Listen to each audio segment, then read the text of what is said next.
நம்முடைய மனமானது அந்த தேடல்களுக்கு உதவி செய்து கொண்டே இருக்கிறது.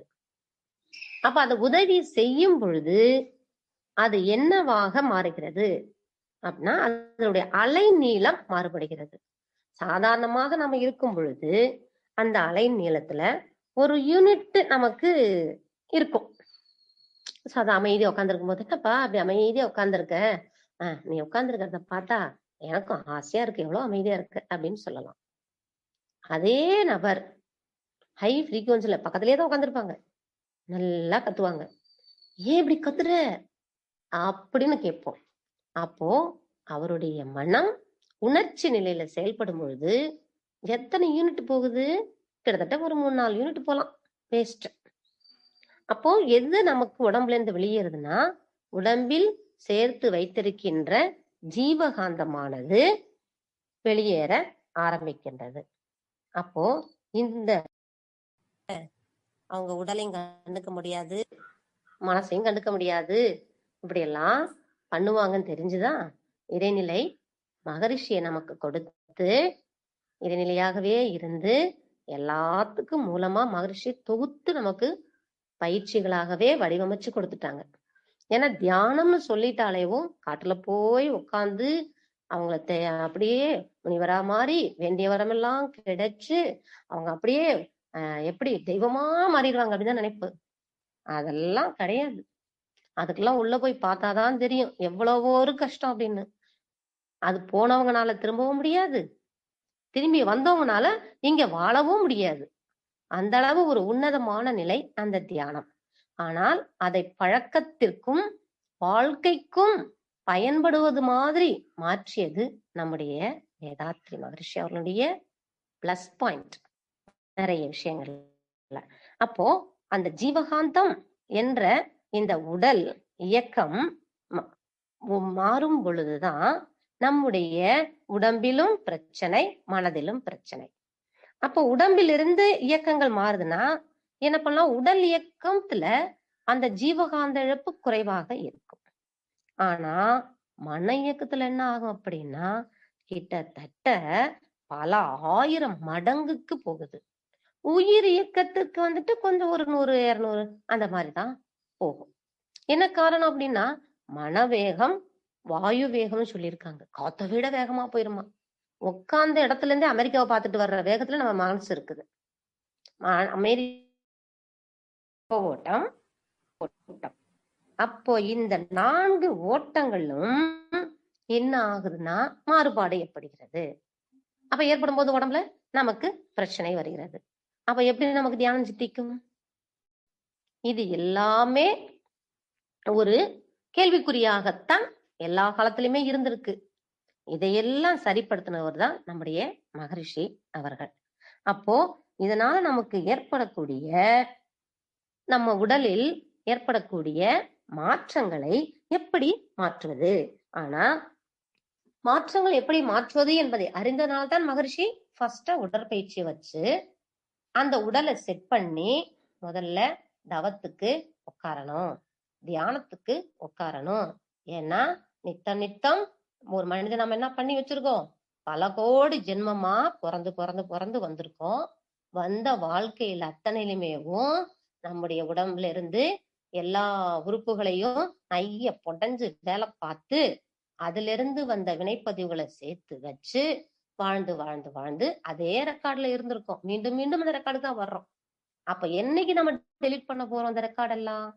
அப்ப இவங்கெல்லாம் அந்த ரெக்கார்டை கொஞ்சம் டெலிட் பண்ணாதான் தியானம் வரும் பொழுது அந்த மனமானது அமைதி பெற ஆரம்பிக்குதுதான். மகரிஷி அவங்க முதல்ல நமக்கு பயிற்சியை கொடுத்துட்டு அந்த பயிற்சி உடம்புல செட் ஆகும்போது அந்த தியானத்தை கொடுத்தார். ஏன்னா ஒரு 1/2 மணி நேரமாவது நம்மளால உட்காரணும். ஜஸ்ட் ஒரு 20 மினிட்ஸ் ஆகுது நம்ம இதுல உட்காரணும். அந்த உட்காரும் பொழுது அந்த உடம்பில் ஓடுகின்ற இந்த இரத்த காற்று வெப்ப ஓட்டங்கள் நமக்கு உதவி செய்யணும். நம்முடைய எண்ணங்கள் என்ற பகவான் கொஞ்சம் வெளியில போனாலும் மீண்டும் உள்ள வரணும். அந்த அளவுக்கு நமக்கு பக்குவமா மகரிஷி இந்த தியானத்தை கொடுத்திருக்கிறாங்க. அப்ப இந்த தியானம் செய்ய செய்ய நம்முடைய எல்லா மாற்றங்களும், அதாவது முதல்ல உடலில் மாற்றம், அதுக்கப்புறம் எண்ணத்தில் மாற்றம். இது எல்லாமே நமக்கு வர ஆரம்பிக்கிறது. எப்படி நமக்கு? ஏன்னா ஓடிக்கிட்டே இருக்கோம், ஓடுறோம், நிக்க முடியல, நின்று திரும்பி பாக்குறப்ப அப்பாடா அப்படின்னு ஒரு சிரமம். அப்ப அமைதி என்பது நமக்கு தேவைப்படுது என்பதை உணரும் பொழுதுதான் அப்படியே ஒரு யூட்டர்ன் அடிக்கிறோம். எங்கேயாவது நமக்கு கிடைக்குமா? ஏன்னா ஓடிக்கிட்டே இருக்கோமே. அப்போ அந்த அமைதி என்ற நிலையில நம்ம எங்க போய் தேட முடியும் அப்படின்னு நினைச்சுக்கிட்டே வந்த இங்க தவ மையம் இருக்கு. அங்க போய் நீங்க தவம் பண்ணீங்கன்னா உங்களுக்கு அமைதியும் கிடைக்கும், உடம்புக்கு பிரச்சனையும் போகும், நிறைய விஷயம் உங்களுக்கு தெரியும் அப்படின்னு ஒரு அன்பர் சொல்லி இருப்பாரு. அதை கேட்டு அந்த மனம் ஓடி வரும், அந்த உடலானது தேடி வரும், அந்த ஆன்மா வந்து விரும்பி வந்துகிட்டு இருக்கும். வந்த உடனேவும் நம்ம உட்காருப்பா உனக்கு தவம் சொல்லி கொடுக்குறேன்னு சொன்னா எப்படி ஏத்துக்கிறோம்? மனமானது ஓடிக்கிட்டே இருக்கும். அதனாலதான் மகரிஷி அவங்க அந்த பயிற்சிகளையும் நடத்தி, உடற்பயிற்சியும் கொடுத்து, உயிர் பயிற்சியும் கொடுத்து, மூன்றாவதாகத்தான் இந்த தியான பயிற்சியும் கொடுத்திருக்கிறாங்க. அப்ப அந்த தியான பயிற்சியில வரும் பொழுதுதான் மனம் அமைதினா என்னன்ற கேள்விக்கே வர ஆரம்பிக்கிறது. ஓ, இவ்வளவு சுகம் இருக்குதோ, இந்த மாதிரி எல்லாம் இருக்குமோ அப்படின்னு புற நினைவுகள்லயே ஓடிக்கிட்டு இருந்த மனம் அப்படியே ஒரு யூட்டர்ன் அடிச்சு உள்ள திரும்பி பார்க்க ஆரம்பிக்கும். அந்த உள்ள திரும்பி பார்க்க ஆரம்பிக்கும் பொழுதுதான் அதுக்கே தெரியும், ஓ தியானம் இப்படிதானா அப்படின்னு. அதனால்தான் ஆத்மா சங்கங்கள்ல, ஆன்மீக சங்கங்கள்ல மனதை பற்றி நிறைய விஷயங்கள் நமக்கு கொடுத்திருப்பாங்க. மகரிஷி அவங்களும் மனம்னு ஒரு புக்கே நிறைய எழுதியிருக்காங்க.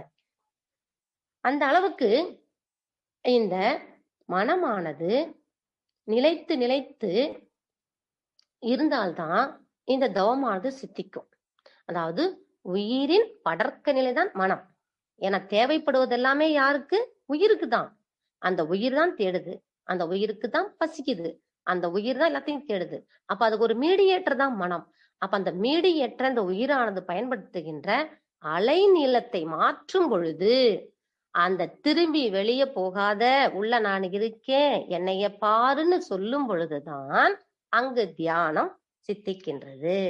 அப்போ தியானம் என்பது என்ன அப்படின்னா, நாம நினைக்கலாம் அப்படியே உட்கார்ந்த உடனே நம்ம கொஞ்ச நாள்லயேவும் பெரிய அறிவாளியாகவும், சில பேரை என்கிட்ட கூட வந்து கேட்டிருக்காங்க, மெஸ்மெரிசம் எல்லாம் பண்ண முடியுமான்னு வேற கேட்டிருக்காங்க.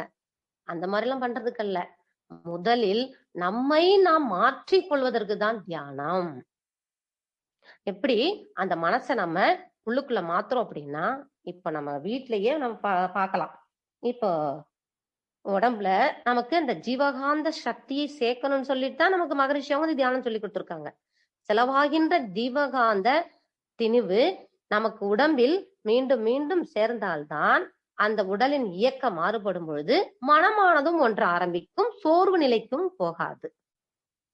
வீட்டுல நம்ம என்ன பண்ணுவோம், குழாய் இருக்கும், அந்த குழாய திருகி விட்டோம்னு வச்சுக்கோங்க, அந்த டேப்ல இருந்து தண்ணி வேஸ்ட் ஆகிட்டே இருக்கும்.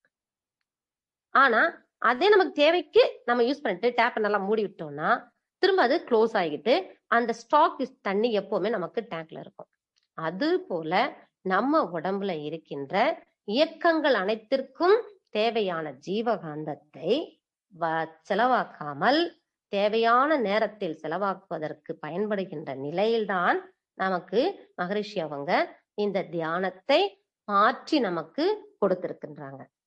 அது போல நமக்கு இந்த தியானம் செய்ய செய்ய நமக்கு உடம்புல சுத்தமாக நமக்கு சிந்தனையாற்றல் மாற்றம் கிடைக்கிறது.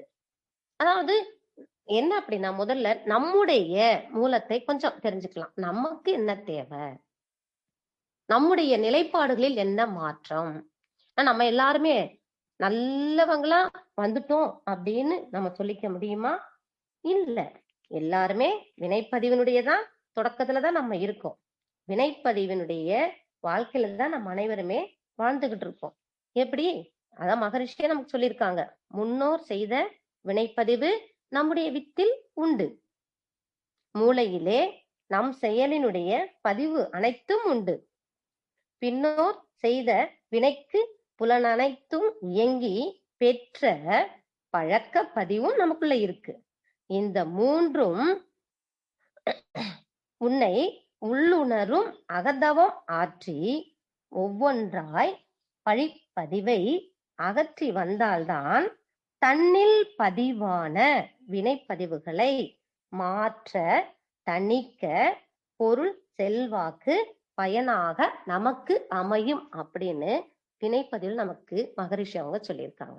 ஏன்னா இந்த தவம் என்பது நம்முடைய உடலில், மனதில், எண்ணத்தில், அறிவில் அனைத்தையுமே மாற்றத்தை கொடுக்க ஆரம்பிக்கின்றது. எப்படி? ஜீவகாந்தம் நமக்கு உள்ளாக திருப்பப்படும் பொழுது உடலில் நம்முடைய இயக்கங்கள் மாறுபடுகின்றது. சோர்வான உடல், நோயான உடல், அதுல இயக்கங்கள் சீரடைகிறது. என ஜீவகாந்தம் சேமிக்கப்படுகிறது. அதே போல் அது தவம் செய்யும் பொழுது மூளை செல்களுக்கு ஊக்கம் கிடைக்க ஆரம்பிக்கின்றது. அப்போ அந்த அறிவில் விளக்கமும் நமக்கு கொஞ்சம் கொஞ்சம் அப்படியே கொஞ்சம் கொஞ்சமாக கிடைக்க ஆரம்பிக்கிறது. அப்ப எண்ணத்தில் நமக்கு வேகம் குறைய ஆரம்பிக்கின்றது. அப்ப அந்த வேகம் குறையும் பொழுது அங்கு நமக்கு கிடைப்பது நிதானம். ஏன்னா உணர்ச்சி வயப்பட்ட நிலையில நாம எந்த நிலையில இருக்கோம்? சாதாரண நிலையில இருக்கும் பொழுது பீட்டா வேவ்.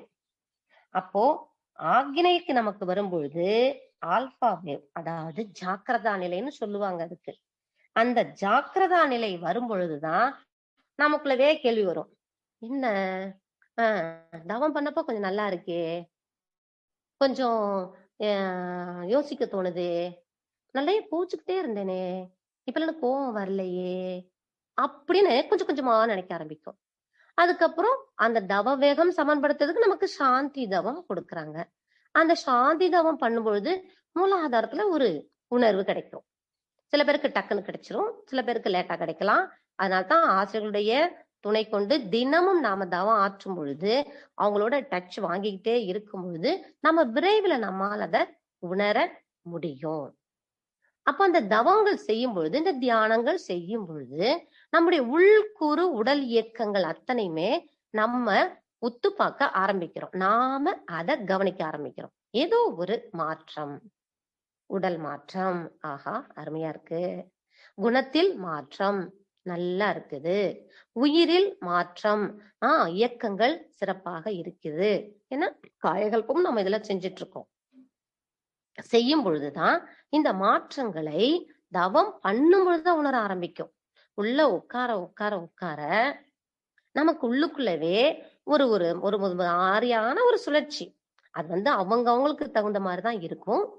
அது எல்லாராலையும் ஒண்ணு போல இருக்காது. அவங்களுடைய கருமைய பதிவு, பெற்றோர் வழி பதிவு, வினைப்பதிவு நீங்கல், ககனத்தில் கோள்களின் நிலை, இது எல்லாமே அவங்களுக்கு ஒத்துழைக்கும்.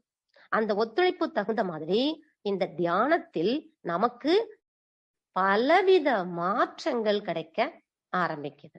அதுக்கப்புறம் துரியம் பண்றோம். துரியத்துல இருக்கும் பொழுது உச்சந்தலையில மனதை வைக்கிறோம். உயிராக அந்த மனது உணரும் பொழுது நமக்கு இனம் புரியாத ஒரு சுழற்சி வேகம் இருக்கும். அப்ப கேள்வி எல்லாம் நமக்கு நிறைய வரும்.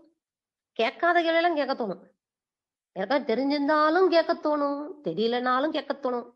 ஏன்னா எக்கச்சக்கமா ஆன்மீகத்துல நம்ம முன்னேறி வரணும் என்ற ஒரு சிறந்த ஆவல் அந்த நிலையில நமக்கு வர ஆரம்பிக்கும்.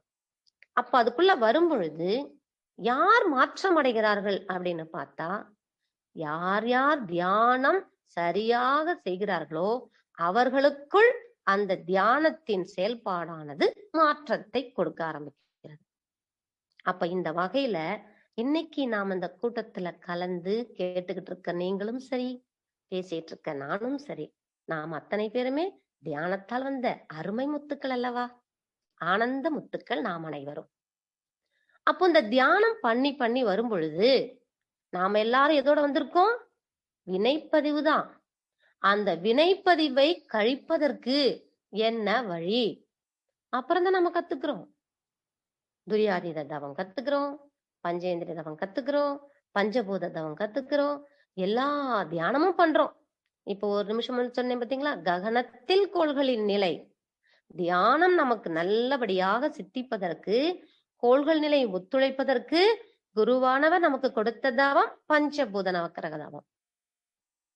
அதே நிலையில இந்த பஞ்ச இந்திரியங்களும் நமக்கு ஒத்துழைத்து எல்லாவற்றிலும் அளவு முறை, அதாவது 5 அளவு முறைன்னு சொன்னாங்க இல்லைங்களா, அந்த அளவு முறை காப்பதற்கு கொடுக்கப்பட்ட தவம் தான் நமக்கு பஞ்ச இந்திரிய தவம்.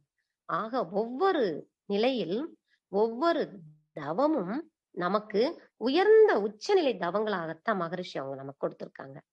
அப்ப இந்த தியானங்களை நாம தொடர்ந்து செய்யும் பொழுது உள்ளுக்குள்ள நமக்கு என்ன கிடைக்கும்னா, முதல்ல நம்ம இயல்பாக சில வேலைகள் செஞ்சுட்டே இருப்போம், நம்மளையும் அறியாம. கோவப்படுறது, பேசுறது, ஒரு வேகம் இருக்கிறது, அது ஒரு வித்தியாசமா இருக்கும். ஆனா அது நாள் ஆக ஆக நமக்குள்ளவே மாற்றம் அடைய ஆரம்பிக்கும். அந்த மாற்றம் என்பது நமக்கு சில நாட்களுக்கு தெரியாது. ஆனா அடுத்தவங்க நமக்கு சொல்லுவாங்க, என்னப்பா நீ முந்தி அப்படி இருந்த, இப்ப யோகாவுக்கு போயிட்டு வந்ததுல இருந்து நீ நிறைய மாறி இருக்க, உனக்குள்ளவே ஏதோ சேஞ்சஸ் தெரியுதே அப்படின்னு சொல்லுவாங்க. அப்பதான் நமக்கும் யோசனை வரும், ஆமா இல்ல, நான் முந்தி கொஞ்சம் இதெல்லாம் பார்த்து ஆசைப்படுவேன், இதெல்லாம் பார்த்து பேசுவேன், இதெல்லாம் இப்படி இருப்பேன், நான் இப்ப நிறைய மாறி இருக்கேனோ அப்படின்னு எல்லாம் நமக்கே தோணும். ஒருத்தவங்க சொன்னது சில சமயம் தோணும், சில சமயம் அடுத்தவங்க தோணாதவங்களே நமக்கு தோணும். ஏன்னா நிறைய பேருக்கு கடும் பற்று என்பது இயல்பாக இருக்கும். அதெல்லாம் காரணம் வந்துட்டு வினைப்பதிவு தான். இது நம்ம கொண்டு வந்ததும் கிடையாது, சம்பாரிச்சு வச்சது எல்லாமே சேர்ந்த பதிவு தான் நமக்கு இருக்கிறது. அப்ப அந்த வினைப்பதிவுகளில் என்னவாகும்னா மாற்றங்கள் வர ஆரம்பிக்கின்றது. அப்ப அந்த மாற்றங்களுக்கான நிலையில இன்னும் இந்த தியானம் நமக்கு என்ன பண்ணுனா, ஆழ்ந்து செல்ல செல்ல இன்னும் நமக்கு மாற்றங்களை கொடுக்கிறது. அறிவில் மாற்றம், அறிவில மாற்றம் வரணும் அப்படின்னாலேவும் பல விஷயங்கள் நமக்கு மகரிஷி சொல்லியிருக்காங்க. துரியாதீத தவத்தில் உறைந்து உறைந்து போக தன்முனைப்பு நீங்கும், கரைந்து போகும் தன்முனைப்பு காணும் தெய்வம் அப்படின்னு நமக்கு சொல்லியிருக்காங்க. தெய்வம்னு சொன்னாலேவும் உடனே சாமி மாதிரியே நம்மளாம் ட்ரெஸ்ஸுங்க எல்லாம் போட்டு அப்படி இப்படின்னு இருக்க, அப்படி எல்லாம் கிடையாது. இறைவனுடைய இயல்பான நிலை என்ன? அன்பும் கருணையும். அந்த அன்பும் கருணையும் என்ற நிலையில நம்மகிட்ட அன்பும் கருணை இல்லாம இல்ல, நிறையவே இருக்கு. எல்லார்கிட்டையும் அன்பு கருணை இருக்கு. என்ன மாற்றம்? விகிதாச்சார மாற்றம். அதுல ஒரு பர்சன்டேஜ் நிறைய டிஃப்ரெண்ட் இருக்கும். நிறைய பேர்ட்ட நிறைய இருக்கும், இன்னும் கொஞ்சம் பேர்ட்ட கொஞ்சம் மாறி இருக்கும். அதனுடைய மாற்றங்கள்ல நமக்கு கொஞ்சம் வித்தியாசப்படும் பொழுதுதான் நமக்கே யோசனை வரும், ஓஹோ முந்தி இதெல்லாம் நம்ம விரும்ப மாட்டோமே, இவங்களெல்லாம் பார்த்தா நம்ம கோவிப்போமே, இவங்களை பார்த்தா நமக்கு பேசவே தோணாது, ஆனா இப்ப பேச தோணுது, சரி விடு அதனால என்ன அப்படின்னு சொல்ல தோணும், பேச தோணும். அப்ப அதுக்கு காரணம் என்ன அப்படின்னா, இந்த தியானத்தினால நம்முடைய உடலிலும் மனதிலும் அறிவிலும் ஏற்படுகின்ற தன்னால நிகழ்கின்ற மாற்றங்கள். ஆனா தொடர்ந்து இந்த கண்டினியூட்டா நம்ம இந்த பயிற்சியிலும் தவத்திலும் இருந்தால் நமக்கு இந்த மாற்றங்கள் நிச்சயமாக கிடைக்கிறது. இதை நான் பல பேர்கிட்ட நான் பார்த்திருக்கேன், நிறைய நான் அனுபவிச்சிருக்கேன், நிறைய பேர் சொல்லும் பொழுதும் பார்த்திருக்கேன், பழக்க வழக்கங்களையும் நான் பார்த்திருக்கேன். அப்படின்ற பட்சத்துல இந்த தியானத்தினால எவ்வளவு மாற்றங்கள் மகரிஷி சொல்லியிருப்பாங்க. சிந்தனை, சிக்கனம், சீர்திருத்தம், அந்த 3 விஷயங்களையும் எல்லாத்தையுமே கொடுத்திருப்பாங்க. அவர் கொடுத்தது நம்ம சின்ன டாபிக் தான், ஆனா அதுல போக போக போக ஆழ்ந்து போகும்பொழுதுதான் எல்லா விஷயமே நமக்கு கிடைக்க ஆரம்பிக்கும். அப்போ நமக்கு இந்த தவமும் அந்த தியானம் என்பது நமக்கு எதை கொடுக்குதுன்னா, இந்த அறிவினுடைய விளக்கத்தை நமக்கு கொடுக்கும். நுண்மான் நுழைவுல அறிவுன்னு சொல்லுவாங்க. நுழைந்து சின்ன சின்ன விஷயங்களையும், அதாவது அகண்டாகாரமா நம்ம பெருசு பெருசா பார்த்து பழகிட்டோம், சின்ன சின்ன விஷயங்களை நம்ம கண்டுக்காம இருப்போம். அது உள்ளுக்குள்ள போகும் பொழுதுதான் அந்த சின்ன சின்ன விஷயங்கள் கூட எவ்வளவு சிறந்த நன்மையை நமக்கு கொடுக்கிறது அப்படின்ற சிந்தனையை நமக்கு கொடுக்கும். இப்ப சிந்தனையாற்றல் நமக்கு வந்து விட்டாலே நமக்கு எது அவசியம்னா, இந்த தியானம் என்பது அவசியம். இந்த தியானம் எப்ப எப்ப பண்ணணும்?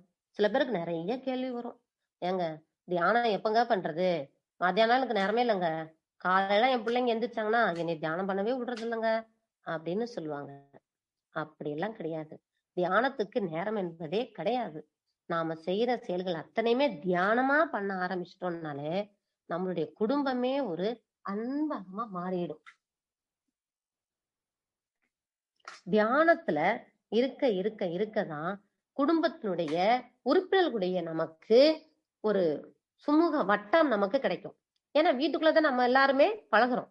வீடுதான் நமக்கு பெரிய யூனிவர்சிட்டி. வீடுதான் நமக்கு பெரிய யூனிவர்சிட்டி. அந்த வீட்டில் இருக்க உறுப்பினர்கள் நமக்கு கத்துக் கொடுக்கின்ற பாடங்கள் தான் எல்லாற்றிலும் உயர்ந்த பாடம். அப்ப அவங்களுக்குள்ள இருக்கிற உறவை நாம அன்பா வச்சுக்கிறணும், அன்பா இருந்துக்கிறணும்னா நிச்சயமாக நமக்கு தவம் வேண்டும். அந்த தவம் செய்தால்தான் நமக்கு குடும்பத்திலையும் அமைதி, உற்றார் உறவினர்களும் மகிழ்ச்சி, நண்பர்களிடமும் நல்லுறவு, அக்கம் பக்கத்துக்கிட்ட இருக்கவங்ககிட்டையும் குறை காண முடியாத ஒரு இனம் புரியாத நல்லுறவு, இப்படி எல்லாமே நமக்கு கிடைக்கும். அப்படின்னா தியானம் பண்ணாதான் முடியும். நான் தியானம் பண்ணிட்டு தான் இருக்கேன், ஆனா எனக்கு மட்டும் யாருமே ஒத்துழைக்கவே மாட்டேங்கிறாங்க அப்படின்னு சொல்லுவாங்க. அதுக்கு காரணம் அவங்களுடைய கருமையத்திலும் ககனத்தில், அதாவது கோள்களுடைய மாறுபாடுகள் இருக்கும் பொழுதுதான் சில காலங்கள் அப்படி இருக்கும். ஆனா தொடர்ந்து அந்த முயற்சியை செஞ்சுக்கிட்டே வந்தீங்கன்னா நிச்சயமாக நமக்கு நல்ல பலன் கிட்டும். அதே மாதிரி நம்ம இந்த தியானம் செஞ்சுக்கிட்டே வந்தோம்னா நமக்குள்ள ஒரு துணிச்சல் என்பது இருக்கும். அதை வெளிக்கொண்டு வர முடியாத ஒரு அமைப்பு நமக்கு இருக்கலாம், வாழ்க்கையிலையும் குடும்பத்திலையுமே. அந்த நிலை நமக்கு மாற்றம் பெறும். நமக்கிட்ட ஒரு சிந்தனையான துணிச்சல் நமக்கு வரும், தைரியம் என்பது வரும். எதையுமே சாதிக்கணும் என்ற எண்ணமும் நமக்கு அந்த தியானத்தாலதான் கிட்டும். சில பேருக்கு பயம்னு இருப்பாங்க. எங்கிட்டையும் ஒரு அம்மா வந்தாங்க, எனக்கு எதை பார்த்தாலும் பயமா இருக்கு, இவங்க எப்படி பண்ணிருவாங்களோ அவங்க அப்படி பண்ணிருவாங்களோ அப்படின்னு நிறைய சொல்லிட்டு இருந்தாங்க. அப்ப அவங்களுக்கு இந்த பயிற்சி, உடற்பயிற்சியும் கொடுத்து, அவங்களுக்கு காயகல்பமும் கொடுத்து, அதுக்கப்புறம் இந்த தவங்களை கொடுத்து திரும்ப திரும்ப அவங்களுக்கு தொடர்ந்து வர சொல்லி பேசி அவங்களுக்கு அந்த அகத்தாய்வு பயிற்சின சிந்தனைகளையும் கொஞ்சம் கொஞ்சம் கொடுத்தும் பொழுது அவங்க ஒரு வார்த்தை சொன்னாங்க, பயிற்சிகளை செய்யறதை விட நான் அந்த காலையில உட்காந்து நீங்க சொன்ன மாதிரி தியானம் பண்ணுவேன், சாயங்காலமும் பண்ணுவேன். இப்ப எனக்கு தைரியமா இருக்கேன், நான் மட்டும் இப்ப வந்து போய்கிட்டு இருக்கேன். முந்தையெல்லாம் அவங்க வீட்டுக்காரோ அவங்க பையனோ தான் கூட்டிகிட்டு வருவாங்க, இப்ப அவங்களேதான் வந்துகிட்டு இருக்காங்க. எப்படிமா உனக்கு அப்படி தோணுச்சுன்னா, எனக்கு வரணும்னு தோணும், ஆனா எனக்கு குடும்ப சூழ்நிலை அப்படி இருந்தனாலதான் நான் வரல. ஆனா இப்ப நானா வர்றேன், நானாத்தான் எல்லா வேலையும் பாக்குறேன், கொஞ்சம் கொஞ்சமா எல்லா வேலையும் இறங்கிட்டேன். அதை எங்க வீட்லயுமே சொல்றாங்க, எப்படி நீ இந்த அளவுக்கு தைரியமா ஆயிட்ட, பரவாயில்லையே, ரொம்ப துணிச்சல் தான், நீ பாட்டுக்கு போயிட்டு வர்ற அப்படின்னு கேக்குறாங்க. அப்ப அந்த அளவுக்கு அந்த தியானத்துல அவங்களுக்கு நல்ல மாற்றங்கள் கிடைக்கிறது. இப்ப நம்மளே மாறி இருப்போம். நம்மளவே நினைச்சு பாருங்க, மனவளக்கலைக்கு முன்னால் நாம், மனவளக்கலைக்கு அடுத்து நாம், அது நினைச்சு பாத்தீங்கன்னாலேவும் நமக்குள்ளவே நிறைய மாற்றம் வந்திருக்கும். அப்போ தவம் என்பது நமக்கு மனதில் என்ன பிரச்சனை வந்தாலும் அதை தாங்குற தைரியம், அதை எதிர்கொள்கின்ற தைரியம், நல்ல திறமையான வல்லமையான அறிவின் நிலை, எல்லாமே நமக்கு கிடைக்கிறது இந்த தியானத்தின் மூலம்தான். அதே மாதிரி சிந்தனையும் பாருங்களேன், நிறைய பேர் படிக்கிறதுலயும் வீக்கா இருப்பாங்க, ஏதாவது வீக்கா இருப்பாங்க. அவங்கள கொஞ்சம் ஆழ்ந்து ஒன்றி நீ தியானம் பண்ண பண்ண உனக்கு எல்லாமே சித்திக்கும். அதனால நம்முடைய சென்டரே அப்படிதான், எல்லா இடத்துலயுமே உனக்கு ஞாபகம் மறதியா, இங்க வந்து தியானம் பண்ணுங்க நம்ம கூப்பிடுறோம், வர்றாங்க. இப்ப குழந்தைங்க எல்லாருக்குமே படிப்புல ரொம்ப சுமை கொடுத்துருக்காங்க. அந்த சுமைய உங்களுக்கு மாற்றணும்னா ஒரு 5 நிமிஷம் தியானம் பண்ண சொல்றோம். ஏன்னா தியானம் பண்ணும்பொழுது எல்லா நேரமும் நம்ம ஆழ்ந்து போக முடியாது.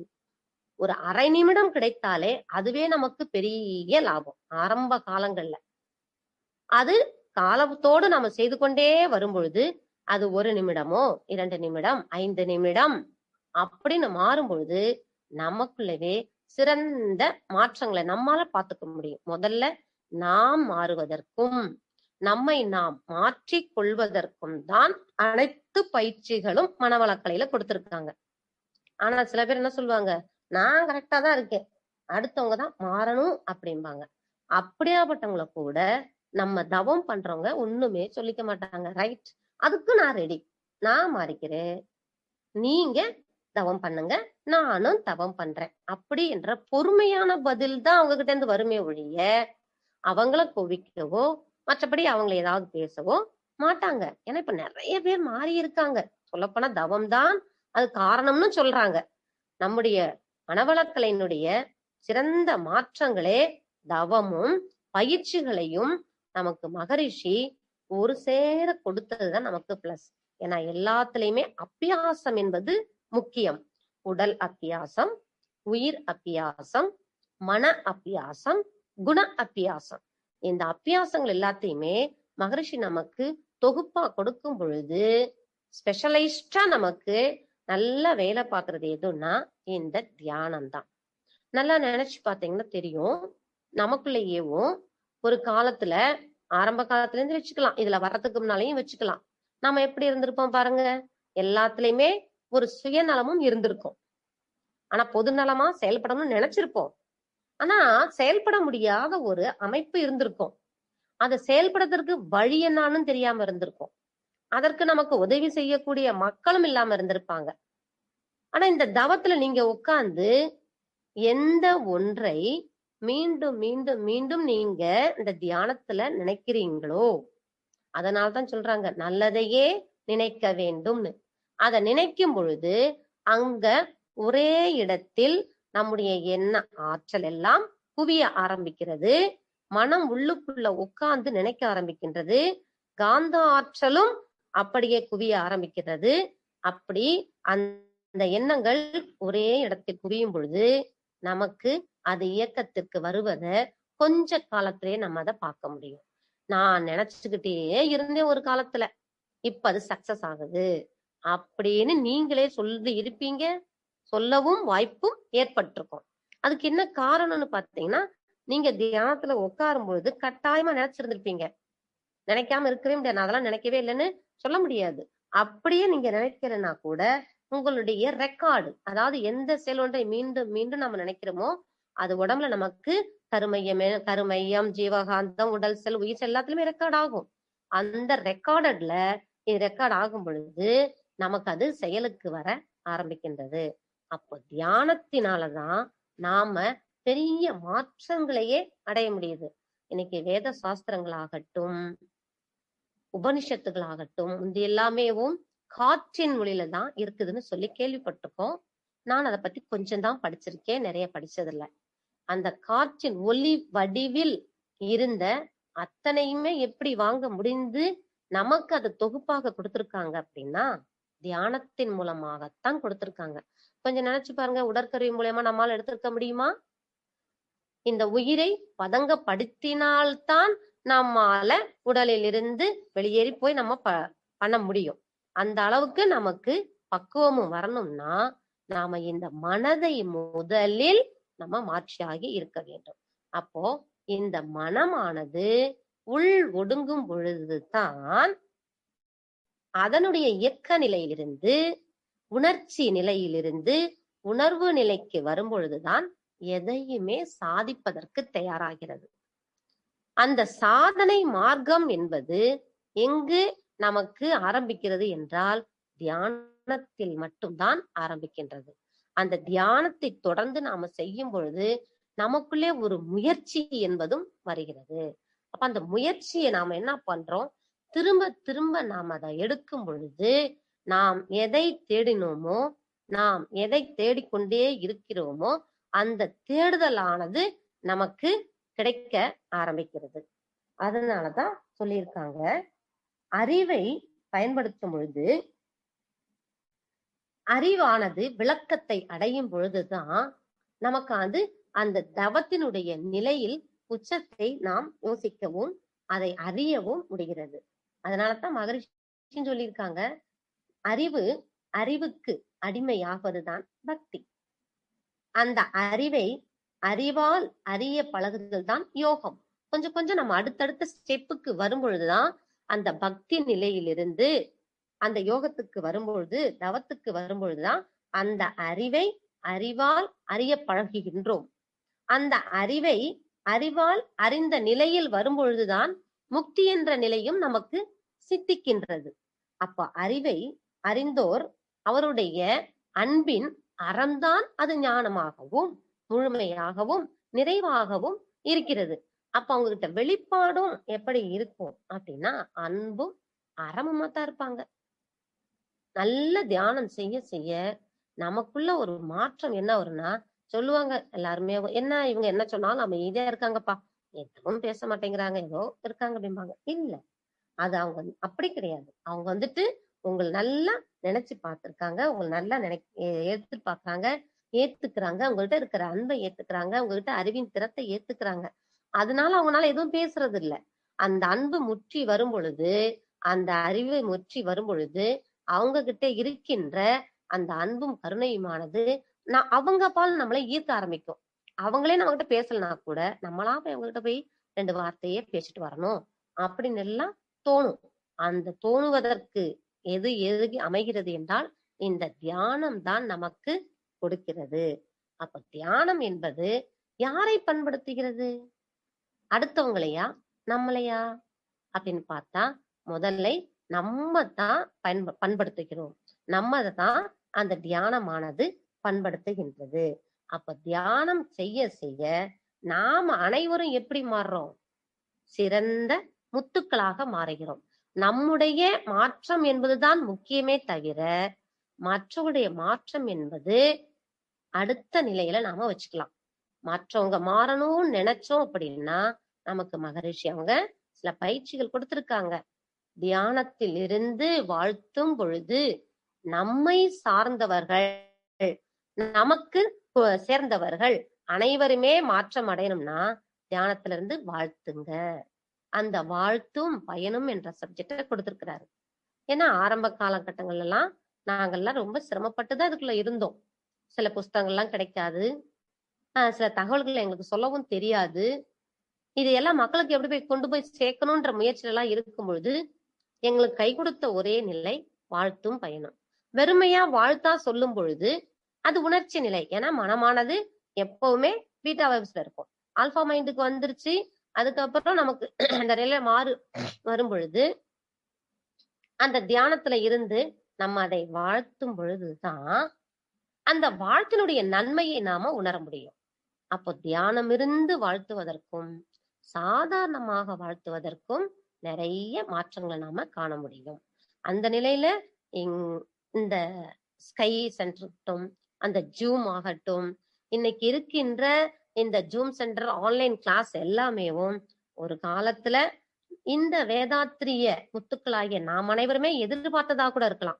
ஏன்னா நான் எதிர்பார்த்தேன் இந்த தவமானது, இந்த மகரிஷினுடைய மனவளக்கலையானது மக்கள் அனைவருக்கும் போய் சேர வேண்டும். எல்லாரையும் கூப்பிட்டு பாக்குறோம், வர்றவங்க வந்துடுறாங்க. நிறைய பேர் கிட்டத்தட்ட நம்ம மனவளக்கையில பயிற்சி எடுத்தவங்க லட்ச மக்கள் இருக்காங்க. பல பேர் வெளியில சொல்றதை காட்டிக்கிறதும் கூட கிடையாது. பல பேர் வீட்டுக்குள்ளவே செஞ்சு தன்னைத்தானே அவங்க பண்படுத்திக்கிறாங்க, பக்குவப்படுத்திக்கிறாங்க. இன்னும் சில பேர் தொடர்ந்து நம்ம அதை பயிற்சியில இருக்கணும் அப்படின்னு நம்ம பணியாற்றி கொண்டே இருக்கிறோம். இப்ப நம்மள போலவங்க எல்லாருமேவும் நல்லதொரு வாய்ப்பு கிடைச்சிருக்கு. ஏன்னா மகரிஷியுடைய அற்புதமான கலைய இத மக்களுக்கு போய் நம்ம சேர்க்கணும் அப்படின்னா அதுக்கேற்ற துணிவு, சில தைரியம், அதுக்கேற்ற ஒரு பக்குவம், இது எல்லாமே நமக்கு வரணும்னா கட்டாயமா நினைச்சு பாருங்க, இந்த தியானத்தாலதான் வந்திருக்க முடியும். ஏன்னா எல்லாருமே ஆரம்பத்துல இருந்தே தைரியத்தோடையும் துணிவோட இருந்திருக்கவே முடியாது. ஏன்னா நானே அப்படி கிடையாது. நான் இதுக்குள்ள வந்த பிற்பாடு தான் நிறையவே தைரியமா இருக்கேன். ஒரு துணிச்சலாவும் எங்கேயுமே போய் மகரிஷி கலையை பத்தி சொல்றதுக்கான ஒரு திறமையே எனக்குள்ள வந்திருக்கு. நானே பல நேரங்கள்ல ஆச்சரியப்பட்டிருக்கேன். அப்படி இருந்த நான், ஒரு காலத்துல இப்படி இருந்த நான் இப்ப எப்படி இருக்கேன். அந்த விவேக் சொன்ன அன்று அப்படி இன்று இப்படின்ன மாதிரி நான் அந்த காலத்துல எல்லாம் ரொம்பவே பயப்படவே வீட்டுக்குள்ளவே இருந்த ஒரு வாழ்க்கை முறை. வெளியில போகணும்னாலே கொஞ்சம் கூச்சமெல்லாம் இருக்கும், போகாம இருந்த காலம். ஆனா என்னைக்கு மகரிஷிக்குள்ள வந்து மனவளக்கலையை கத்துக்கிட்டு இந்த தவங்கள் தொடர்ந்து பயிற்சியாக நான் செய்ய ஆரம்பிச்சேன். தியானத்தை போடி மன்றங்கள்ல தினமும் தவம் நடக்கும். எல்லா வேலைகளையும் விட்டுட்டு அந்த டயத்துக்கு கரெக்டா அந்த நேரத்துக்கு போய் அந்த தியானத்தை தினசரி ஒரு தியானம் அந்த மன்றங்கள்ல நடக்கும். தினசரி அந்த தியானத்துல போய் நான் கலந்துகிட்டேன். கலந்து தியானம் பண்ணதான் எனக்குள் அந்த ஒரு மாற்றங்கள் வந்ததை நான் உணர்ந்தேன். உணர்ந்ததுனாலதான் யானு சும்மா இருக்க கூடாது. நம்முடைய கற்றுக்கொண்ட இந்த அற்புதமான கலையை எப்படி மக்களுக்கு கொண்டு போய் சேர்க்கணும் அப்படின்னு யோசிச்சும் தவத்துலதான் உட்கார்ந்தேன், தியானத்துலதான் உட்கார்ந்தேன். அப்போ இருக்கும் பொழுதுதான் எனக்குள்ள இருக்கிற முதல்ல அந்த பயம் என்பது வெளியேறியது. யாரை பார்த்தாலும் குச்சப்படுவதும் பயப்படுவதும் வெளியேற மாட்டேன் என்ற ஒரு பிடிவாத குணம் இருந்ததெல்லாம் மாறுச்சு. இல்ல, இந்த நல்ல விஷயம், சிறந்த விஷயம், சிறந்த செயல், எல்லோருக்கும் நன்மையை கொடுக்கின்ற செயல், இத முதல்ல நாம பயன்படுத்திருக்கோம். அத மக்களுக்கு கொண்டு போய் நாம சேர்க்கணும் அப்படின்னா முதல்ல நம்ம கிட்ட இருக்கின்ற இந்த நல்ல ஆற்றலை வளர்த்துக்கொண்டு இந்த மற்ற பயம் அந்த நிலை அதெல்லாம் மாத்தணும்னு முடிவெடுத்தேன். தவத்திலேயேதான் என்னைய தியானத்திலேயே என்னைய வாழ்த்தி வாழ்த்தி மாட்டிக்கிட்டேன். அப்படி மாற போய் தான் இன்னைக்கு என்னால இவ்வளவு அளவுக்கு தொண்டு செய்ய முடியுது. இல்லைன்னா நான்லாம் இதுக்குள்ள வந்திருக்கவே முடியாதுன்னு நான் பல நேரங்கள்ல என்னைய நானே வச்சு யோசிச்சிருக்கேன். அதே மாதிரி இங்கு வர்ற மக்களும் சொல்லியிருக்காங்க, நான்லாம் எவ்வளவோ பயந்த சுபாவம், இப்ப நான் எவ்வளவோ மாறி இருக்கேன். அது காரணம் மகரிஷியுடைய தவம் தான். அதனால்தான் தினசரி நாம இந்த தவங்கள் பண்ண மாற்றங்கள் என்பதை நமக்குள்ளதான் நம்ம கொண்டு வரணும். நமக்குள்ளதான் நாம கொண்டு வர முடியும். அந்த முடியும் என்ற நிலையில உலகளாவிய மாற்றத்தையும் நம்மால் கொண்டு வர முடியும். இப்போ நம்ம இந்த தொலைத்தொடர்பு கருவி என்ற போன் மூலம், ஆன்லைன் மூலம் உலக மக்கள் அத்தனை பேருக்குமே நம்ம வாழ்த்து சொல்றோம். உலக மக்கள் அத்தனை பேருக்குமே நம்ம இந்த கல்வியை கொண்டு போய் சேர்க்கிறோம். இதுக்கெல்லாம் நிறைய காரணங்கள் என்ன சொல்லுங்க? தியானம் தானே. அந்த தியானத்துல போட்ட வாழ்த்து தானே. அந்த தியானத்தில் போட்ட வளர்ச்சி என்ற நிலையினுடைய வாழ்த்து தானே. அப்ப அந்த தியானத்துல இருந்து நாம நினைக்கின்ற எண்ணுகின்ற காரியங்கள் அத்தனையுமே சக்சஸ் ஆகுது அப்படின்னா நாம அத்தனை பேருமே இதில் சேர்ந்திருக்கும் அத்தனை பேருமே இதை பற்றியே சிந்தனையிலேயே இருந்து கொண்டே இருப்போம்னா இது எவ்வளவு சிறந்த சிந்தனை. இன்னைக்கு மகரிஷி அவங்க உலக அமைதி, உலக சமாதானம் அப்படின்றத அந்த 2000 அந்த ஐநா சபை வாங்கிட்டு போனாங்க. அதுல எல்லாம் இன்னைக்கு செயல்பாட்டுக்கு வந்திருக்கணும். ஆனா நம்முடைய எண்ணங்களுடைய தொகுப்பானது இன்னும் நிறைய வரணும். அந்த தியானத்தினுடைய பழக்கங்கள் இன்னும் நிறைய வரணும். நிறைய அந்த தியானத்துல அந்த எண்ணங்களை போடத்தான் நமக்கு இந்த அளவுக்கு வந்துடும். இப்போ அந்த கலையானது செயலுக்கு வந்திருக்கு. இந்த வேதாத்திரிய திட்டங்கள்ல இன்னைக்கு யோகா உலகம் அனைத்தும் வரணும், யோகா டேன்னு வந்துருச்சு, எல்லா மக்களுக்கும் கட்டாயம் கொடுக்கணும் வந்துருச்சு. இப்ப கல்வி திட்டத்துக்காக எஸ்கேஎம் ஐயா முதலமைச்சர் அவர்களை சந்திச்சு பேசியிருக்காங்க. இது எல்லாத்துக்குமே ஒரு அடிப்படை காரணம் எதுன்னா தியானம் மட்டுமே. அப்போ தியானம் என்பது நம்மை பக்குவப்படுத்துகிறது, பண்படுத்துகிறது, நம்மை வளர்க்கிறது, நம்மளை ஆழ்ந்து சிந்திக்க வைக்கிறது, நம்மை அனைவரிடத்திலும் இருந்து மேம்படுத்துகிறது, நம்மை எல்லோரிடத்திலும் இருந்து சிறந்தவராக மாற்றுகிறது. அதை விட அன்பும் கருணையும் என்ற நிலையிலே நமக்கு தியானமானது வழி நடத்தி கொண்டே இருக்கிறது. அதனால தியானத்தில் விளைந்த நாம் அத்தனை பேருமே வேதாத்திரிய தியான முத்துக்கள். நாம் அத்தனை பேரும் நினைச்சு பாருங்க, எங்கேயுமே நாம் இந்த மாதிரி எல்லாம் சந்திக்க முடியுமா? ஏதோ ஒரு இடத்துல என்னைக்காவது ஒரு நாள் கூடுவாங்க. ஆனா நமக்கு அந்த வாய்ப்பு எப்படி மாறி இருக்கு பாருங்க. இந்த ஆன்லைன் கிளாஸ் என்பதனால நாம் அத்தனை பேருமே ஒண்ணு கூடி தினசரி ஒரு சிந்தனை, தினசரி ஒரு தியானம். எவ்வளவு ஒரு நல்ல வளர்ச்சி! இந்த தியானத்தினால தானே இந்த வளர்ச்சியே நமக்கு கிடைச்சிருக்கு. இந்த தொலைத்தொடர்பு கருவியை பயன்படுத்தி ஆகணுன்ற எனக்கெல்லாம் சுத்தமா பயன்படுத்தவே தெரியாது. கொஞ்சம் கொஞ்சமா ஒருத்தவங்க சொல்லி சொல்லி கத்துக்கிட்டு இன்னைக்குதான் நான் முதல்ல இந்த ஜூம்லயே நான் ஸ்பீச் கொடுக்குறேன். அதனால இந்த ஸ்பீச் கொடுக்கும்போது கூட நான் நினைச்சிட்டே இருந்தேன், எப்படி இதுக்கு நானு கொடுக்க முடியுமானெல்லாம் நான் நினைச்சேன். ஆனா முடியும். ஏன்னா என்னுடைய சூழ்நிலை, என்னுடைய இட அமைப்பு அப்படி இருக்கு. ஆனாலும் ஒரு நாள் கொடுத்தே ஆகணும். என்னை பல பேர் சொன்னாங்க, நீங்க ஜூம்ல பேசுங்கம்மா அப்படின்ட்டு. பேசுறேன். பட் இந்த வேலைகள், கிராம சேவை அந்த மாதிரி எல்லாம் போறதுனால எனக்கு அந்த டைம் அமைவதே இல்லை. இன்னைக்கு சரவணன் சார் வற்புறுத்தினாரு, அதனால பேசினேன். அப்ப காலையில பேசும்போது நான் நினைச்சுக்கிட்டே இருந்தேன், மகரிஷி, இந்த தியானம் என்பதால நாங்க அத்தனை பேருமே ஒரு ஆலமர விருட்சம் மகரிஷி. அந்த விருட்சத்தின் அத்துணை கிளைகளில் அத்துணை இலைகள் நாம் அத்துணை பேரும். இன்னைக்கு உலகளாவிய நிலையில இந்த மனவளக்கலையில் இருக்கின்ற, தொண்டு செய்கின்ற, தியானத்தில் இணைந்திருக்கின்ற, தன்னை பண்படுத்தி கொண்டு, பக்குவப்படுத்தி கொண்டு, சேவை செய்து கொண்டு இருக்கின்ற நாம் அத்தனை பேருமே தியானத்தினால் விளைந்த அற்புதமான முத்துக்கள். அப்ப இனி நாம என்ன செய்யணும் அப்படின்னா, இன்னும் நாம இந்த மகரிஷி சொன்ன சிந்தனை என்பதுல முன்னோக்கி வரணும். உலக அமைதிக்கும் உலக சமாதான திட்டத்திற்கும் இன்னும் நம்மால் என்ன செய்ய முடியும், நாம் எப்படி அதை வழிநடத்தி கொண்டு போக முடியும். எனவே நிர்வாகம் பண்ணிட்டு இருந்தாலும் அந்த நிர்வாகம் இன்னும் சிறப்பாக செயல்படுவதற்கு தியானம் ஒன்று தான் முடிவு. காரணம், மனம் என்ற பொக்கிஷம், மறைபொருள் என்ற பொக்கிஷம். அந்த மனம் என்ற மறைபொருள் என்ற பொக்கிஷம் புனிதமானால் அனைத்து செயல்களும் ஆனந்தமாக அமையும், இனிமையாக அமையும், அற்புதமாக நடக்கும். சாதிக்க முடிந்தவர்கள் அத்தனை பேரும் தியானத்தினால்தான் சாதித்திருக்கின்றார்கள். நிறைய சோதனைகளை சந்தித்தவர்கள் சாதனை மார்க்கத்திற்கு மாறிய காரணங்கள் எல்லாம் தியானத்தினால் மட்டுமே.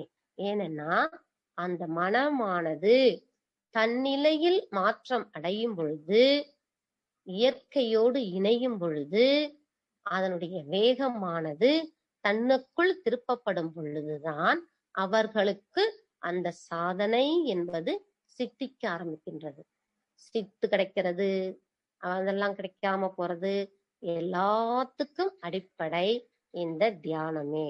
அப்போ தியானத்திலே இணைந்து, தியானத்திலே கரைந்து, தியானத்திலே உறைந்து, தியானமே தவமே, தவமாக நாம் செய்யும் கடமைகள் காலையிலிருந்து மாலை வரை நம்முடைய கடமைகளை தவமாக தியானமாக செய்யும் பொழுது நமக்கு என்னென்ன தேவையோ, என்னென்ன நமக்கு கிடைக்க வேண்டுமோ அத்தனையுமே இறைவனானவன் நமக்கு கொடுத்து கொண்டே இருப்பார். மனமானது அத்தகைய நிலையில நமக்கு உறுதுணையாக அது மாற்றம் பெற்று பழகி கொண்டு விடும். ஏனென்றால் இயல்பான வாழ்க்கையில நம்ம எப்படி வாழ்ந்துட்டு இருக்கோம், குழந்தைங்களோட குடும்பத்தோட வாழும் பொழுது நமக்குள் ஏற்படுகின்ற சில எதிர்மறை அத்தனையுமே மாறுபட வேண்டும், நேர்பட வேண்டும். உறவுகள் எல்லாம் நமக்கு சிறப்பா இருக்கணும்.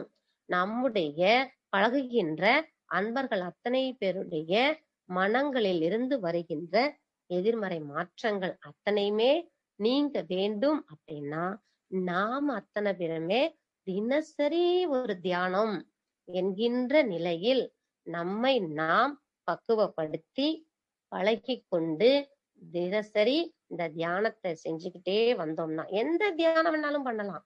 ஆகினை, சாந்தி, துரியம், பஞ்சேந்திரியம், துரியாதீதம், 9 மையம், இன்று நாம செய்த நித்தியானந்தம், இறைநிலை தவம். பாருங்க, நமக்கு மகரிஷி கொடுத்திருக்கிறாரு, இத்தனை தவங்களை நமக்கு கொடுத்திருக்காரு. உனக்கு எது தேவை எடுத்துக்கோ.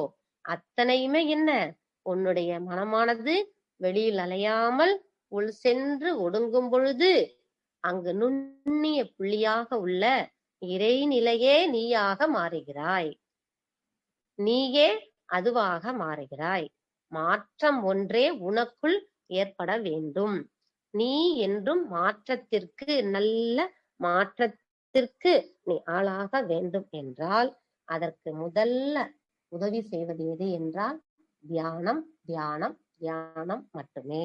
அப்படி என்றால் இன்று சந்தித்துள்ள நாம் அனைவரும் 3வது முறையாக இதை சொல்கின்றேன். தியானத்தில் விளைந்த வேதாத்திரிய நன்முத்துக்களாக நாம் அனைவரும் மலர்கின்றோம். இந்த நன்முத்துக்கள் அனைவருமே உலக அமைதிக்கும் உலக சமாதானத்திற்கும் தியானத்திலே வாழ்த்தி வாழ்த்தி உயர்வடைய செய்து நம்முடைய வேதாத்திரிய கருத்துக்கள் அனைத்தும் மகரிஷிக்கு சென்று வேதாத்திரிய கோட்பாடுகளாகிய 14 கோட்பாடுகளும் விரைவில் செயலுக்கு வருவதற்கு நாம் அனைவரும் தியானம் செய்து செய்து வாழ்த்தி வாழ்த்தி சிறப்படைவோம் என்று கூறி இந்த இனிய சந்தர்ப்பத்தை எனக்கு அளித்த அம்மா ஸ்கை சென்டருக்கும் நன்றி கூறி என்னுடைய உரையை நிறைவு செய்கிறேன். வாழ்த்துக்கள். வாழ்க வளமுடன், வாழ்க வளமுடன்.